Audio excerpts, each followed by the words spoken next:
Hi everyone, today is Monday, June 18th of 2018, and I've got a very exciting topic to go over, which is the breakout of SOGO stock. SOGO is a Chinese internet search company. Will it become possibly the next Google of China? We won't answer that in this video, but the main point is we do have a very exciting breakout, a very good buy point, and I'll go over a lot of the details as far as what is involved with the SOGO stock and some of the details of the breakout today. So the short summary though, my view is this is a strong buy in this breakout. Other thing I want to point out that's extremely exciting, this company is actually profitable. So we've got the little what over there because that is extremely rare to find in a lot of these recent tech IPOs. So it's a very healthy, happy thing to see. So let's move into the details. The short summary for all of my IPO stocks, I always look for what is the fundamental underlying trend of the industry that company is in. That's based on research that was done in 2016 as for what is the #1 most important thing for a successful IPO stock. In this case, we've got internet search, artificial intelligence via their keyboard, two very strong and growing trends, so definitely very good industry to be in. I want to note over here WeChat. So SOGO is owned effectively via, obviously they're a publicly traded company, but Tencent, which is the owner of WeChat, and SOGO, which is the company they were spun out of, are the majority owners. I think combined about 80% of the stock is owned by them, so there's only 20% that's out and publicly available. But that is a good thing in the sense that they've got two very strong parents, if you will, looking out for SOGO's best interest. And what's very exciting overall is that WeChat is, obviously it's a chat as the name implies, but it's substantially more. It's kind of, if you think of Amazon and Facebook and PayPal and maybe even Tinder, a little degree of Twitter, all kind of rolled into one super app. That's effectively what it is. So it's a far more than a chat, it's a whole ecosystem. And the SOGO search engine is being utilized in there, or at least being tested in there, since October of 2017, and the bulk of the revenues from SOGO come from paid ad listings, just like on Google. So that's very exciting because that's a huge audience that may become effectively a captive audience for the SOGO search engine, and may really shift the balance of power, so to speak, with them competing against Baidu, and Baidu being the #1 search engine in China. So quick details on the company. SOGO means search dog, just for reference. They derive 83% of the revenue from search, from those sponsored ads. They are the #1 player in mobile keyboard, and I'll get into a little more details with some screenshots here in a minute on what the whole mobile keyboard thing is about. 50% revenue and earnings growth last quarter, 26% net income growth, most importantly / very exciting, profitable company. Major trend, as I mentioned, the #1 factor for IPO success is the long-term growth of the industry that the company is in. They're leveraging internet search, artificial intelligence, two very good, very strong trends, so all set there.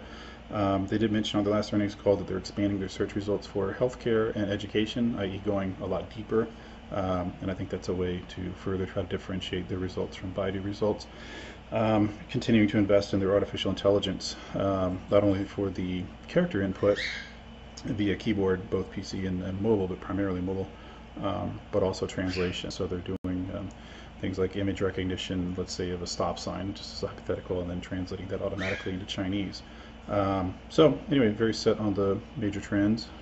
Valuation summary. So I mentioned 50% revenue growth, 26% net income growth, 50% gross profit margin, which is very healthy and right on the order of what Baidu is roughly. They are the #1 for keyboard and the #3 most used mobile app. And again, this tie-in with WeChat really can't be underestimated in terms of helping the search engine to compete and potentially move from #2 to, could they in the future overtake #1 Baidu, and that's a very interesting proposition. They are approaching nearly $1 billion in revenue, which is really impressive. They're slightly over 900 million. So anyway, very strong financial performance.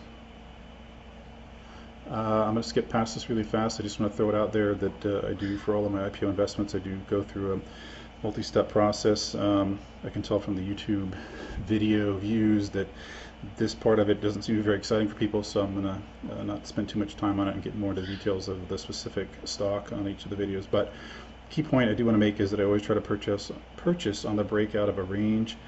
This SOGO stock is a very good example of why, and I'll show the charts in just a minute and explain that. And again, do want to be looking at the longer picture to try to ride and accumulate on further breakouts too. And again, that's just my Netflix mistake. Don't take a 2-week profit and miss years of 3, 4, 5x type returns. So revenue numbers, this is courtesy of MarketWatch.com. 2014 to 2017, very nice growth. 385 million all the way up to 911 million. As I mentioned, they're really on track to hit $1 billion this year, I would imagine. So very strong, nice trend. Going down to the net income, and it's really exciting that we can talk about an actual net income. Did have a loss in 2014, and then from the past 3 years, very nicely, healthy growing profits. Got 82 million, again off of 900 million revenue, so about a 10% net income.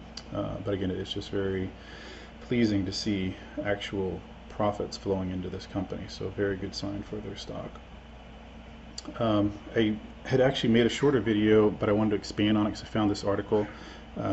This was written actually in November of 2017, right about the time they actually IPO'd. It's by Brian Lynn on Seeking Alpha, and it's got the URL there if you want to go look at the article in more detail. It's a very good article.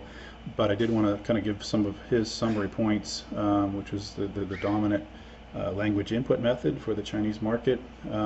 He did actually review their search results and was pleasantly surprised as compared to Baidu, which is a very good point. And again, the quote about they were integrating into WeChat with the search results. And yeah, could WeChat help SOGO become the new Google in China? So very interesting. I did want to show a couple screenshots from his article. This is the search engine input, and it kind of shows the problem and what they're solving. And in this case, the problem is you've got a keyboard with English characters, but you want to end up with Chinese characters, which are quite complex.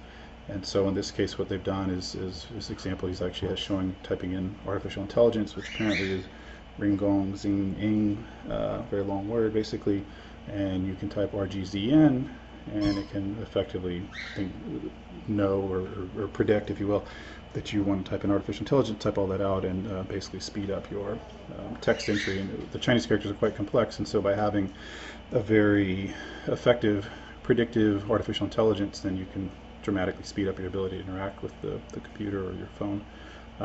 So his numbers here were interesting. It said that the input had a 98% penetration rate on PC, 70% penetration rate on mobile as of September 2017. So very high dominance in that space. And as I mentioned, some of the other numbers I saw were that they were getting an average of an hour a day out of each user using the keyboard. So it's pretty impressive. To the search results. So he had done a search on Alibaba. And what we've got here is we've got the SOGO results on the top, we've got the Baidu results on the bottom. At least in this instance, he felt that the SOGO results were significantly better. It had a QR code to download the Amazon app, links to Amazon, some other directors, some of the other info. The Baidu results he felt were not really that helpful and kind of had a lot of ads related to Baidu products. Yes, I'm talking, and that's my daughter helping with the video. Yes, I'm making the video right now. So let's go here. Well, here's probably the real heart of the matter. Hey, sweet, stop, I gotta do this. So what we've got here is SOGO stock chart on a daily basis. We have the IPO event over here, which is in November. We've got a little bit of a flub and then down, down, down, down. So this is exactly why I always want to look for a base and a break out of the base, because if you bought here under all the IPO excitement and then it went down, down, down, it would not be that surprising if you ended up selling here. So effectively you bought around 14 and sold out around 11 and took your loss and moved on. In this case, we had a very long base. This is about 7 months. As you can see, I started buying on the lead up, so it's a little bit premature, but I was optimistic that it was going to actually follow through with the breakout. So this whole thing, and this is the breakout, and of course today is this last thing I added to the position today. One of the markers for how good quality of this breakout is the volume, and in this case we've got double the volume relative to normal. That is indicative of follow through and generally helps to show that this is a healthy breakout. I do want to explain that kind of the underlying concepts. So you say, well, this is just a chart, but what does it really mean? What the idea is that with this base we have a shakeout, and the shakeout is that if you had people that were either going to take short-term profits or just effectively weak holders, that they get shaken out, and the stocks, the shares rather, move from the short-term holders that are exiting basically to the long-term holders that aren't interested in selling. And so as a result we have a tightening up of the available supply, and that eventually squeezes into a breakout. And then what you hope is that you're going to have a long-term momentum move here. And so the idea is avoid tying up your capital and stressing out for all this time and waiting for what is the most likely momentum event. And then from there on out we can continue to add on additional breakouts. So that's the concept behind why I wait for the breakouts. This is a beautiful breakout, a very nice base, and like I said, it's very exciting that it's a profitable company in a very good space. Will they be able to overtake Baidu? Who knows, but they're certainly doing well, and we'll see how it goes over the next 1, 2, and 3 years basically. But it is a good breakout, and certainly something I would recommend you look further into. So good luck with your investments, and hope this information is helpful.